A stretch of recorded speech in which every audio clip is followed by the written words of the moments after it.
8 సార్లు నెయ్యి బాగలేదని రిజెక్ట్ చేస్తే అప్పుడు చంద్రబాబు నాయుడు గారు లాగా నువ్వెందుకు బయటకు వచ్చి చెప్పలే?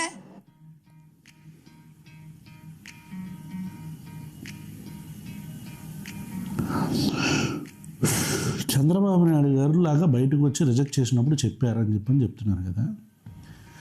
ప్రతి ప్రభుత్వంలో నెయ్యి యొక్క శాండిటీ, ఇది వ్యూవర్స్కి, ప్రతి ప్రభుత్వంలో ఏ ప్రభుత్వం ఉన్నా సరే టీటీడీ బోర్డు ఏం చేస్తుందంటే, ఎవరున్నా సరే ఆ బోర్డులో ఈ లారీస్ ఏదైతే వస్తాయో, గీ లారీస్ ఏదైతే వస్తాయో వాటిని చెక్ చేస్తారు. చెక్ చేసినప్పుడు కొద్దిగా ఇంప్యూరిటీ ఉన్నా సరే వీటిని పంపించేస్తారు. ఇది జగన్మోహన్ రెడ్డి గారి ప్రభుత్వం హయాంలో జరిగింది, చంద్రబాబు గారి ప్రభుత్వం హయాంలో జరిగింది.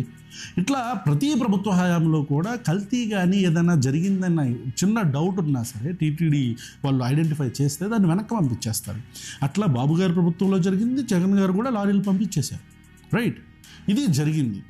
అయితే చంద్రబాబు నాయుడు గారు చెప్పారు, అసలు కల్తీ జరిగింది, దాంట్లో జంతు కొవ్వు కలిసిందనే కన్ఫర్మేషన్ ఒక తెలియదు, వచ్చింది స్పెషల్ ఇన్వెస్టిగేషన్ ఆఫీసరు. కాబట్టి వెంకటేశ్వర స్వామిని ఇప్పుడు మనం పవిత్రం చేయాలి, హోమాలు చేయాలని ఆ దినం నువ్వు ఎందుకు బయటికి రాలే? ఆ దినం నువ్వు ఎందుకు మెట్లెక్కి పోలే?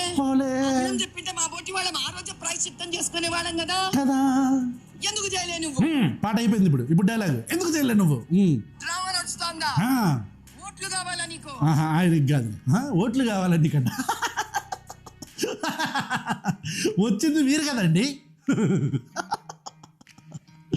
మీరు కదా మాధవీలత గారు వచ్చింది, మీరు కదా వచ్చింది ఓట్ల కోసం. దీన్ని రాజకీయం చేస్తుంది మీరు కదా. అసలు ఎవరు చేశారు అంటే, ఈరోజు సిబిఐ వేసి సిట్ పెట్టిన ఛార్జ్ షీట్లో ఒక్క వైఎస్ఆర్ కాంగ్రెస్ పార్టీ నాయకుడి పేరు లేదు, వైవి సుబ్బారెడ్డి గారి పేరు లేదు, ఆ రోజు ఉన్న ఈవో ధర్మారావు గారి పేరు లేదు, ఎవరి పేరు లేదే, ధర్మారెడ్డి ఐ థింక్, వీళ్ళు ఎవరి పేరు లేవే. మరి ఎందుకని ఈ రాజకీయం చేస్తుంది మీరు కదా, ఓట్లు కావాలా నీకు అని డైలాగులు వేస్తున్నారుగా, ఇది మీకు కదా వర్తించేది. ఇంకొకసారి రాజకీయాన్ని భక్తిని కలిపినాడా ఎవరన్న పొలిటీషియన్? మోదీ గారిని తిడుతున్నారేంటంటే, పవన్ కళ్యాణ్ గారిని తిడుతున్నారా గొప్ప మీరే? ఇంకొకసారి రాజకీయాన్ని భక్తిని ఎవడైనా కలిపినాడా పొలిటీషియన్ అని వార్నింగ్. అమ్మా పవన్ కళ్యాణ్ గారు, సార్ నా అభిమానం నటుడు ఉప ముఖ్యమంత్రి